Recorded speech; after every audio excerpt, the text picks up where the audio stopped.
మహిళల రిజర్వేషన్ల విషయంలో కేంద్ర మంత్రి కిషన్ రెడ్డి బీజేపీ నాయకులు అనవసరంగా తనపై విమర్శలు చేస్తున్నారని ఎమ్మెల్సీ కవిత అన్నారు. 2010లో మహిళా రిజర్వేషన్ల బిల్లు వస్తే 2023 వచ్చినా ఎందుకు ఆమోదం పొందడం లేదని ప్రశ్నించారు. కేంద్ర ప్రభుత్వం మహిళా బిల్లును ఎందుకు ఆమోదించడం లేదని నిలదీశారు.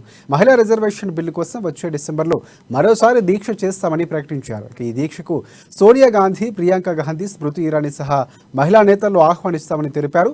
మహిళా రిజర్వేషన్లు తన వ్యక్తిగత అజెండా కాదని ఎమ్మెల్సీ కల్వకుంట్ల కవిత స్పష్టం చేశారు. అయితే ఇవాళ నేను తెలంగాణ ప్రజలకు, దేశ ప్రజలకు కూడా చేసే విజ్ఞప్తి ఏంటిదంటే, ఇది కేవలం టికెట్లు వచ్చినప్పుడు టికెట్లు ఎన్ని ఇచ్చినాం, ఏ పార్టీ ఎన్ని ఇచ్చింది అనేటటువంటి కొట్లాట మాత్రమే కాదు. అసలు ఓవరాల్గా మహిళా అంశాలకు ప్రాధాన్యత ఏంది, మహిళలకు ఉన్నత చట్టసభల్లో, అసెంబ్లీ, పార్లమెంట్లో ప్రాతినిధ్యం 75 సంవత్సరాలైనా ఎందుకు ఇవ్వలేకపోయినాం, ఇవి మేజర్ అంశాలు. వాటి మీద మాట్లాడకుండా కేవలం ఏదో కవిత ఇట్లా అన్నది కానీ బీఆర్ఎస్ పార్టీలో టికెట్లు ఇవ్వలేదు, ఇట్లా నా పర్సనల్ ఫైట్ కాదు ఇది. ఇవాళ 140 కోట్ల మంది భారతీయులు ఉంటే అందులో 70 కోట్ల మంది ఆడబిడ్డలు ఉన్నాము.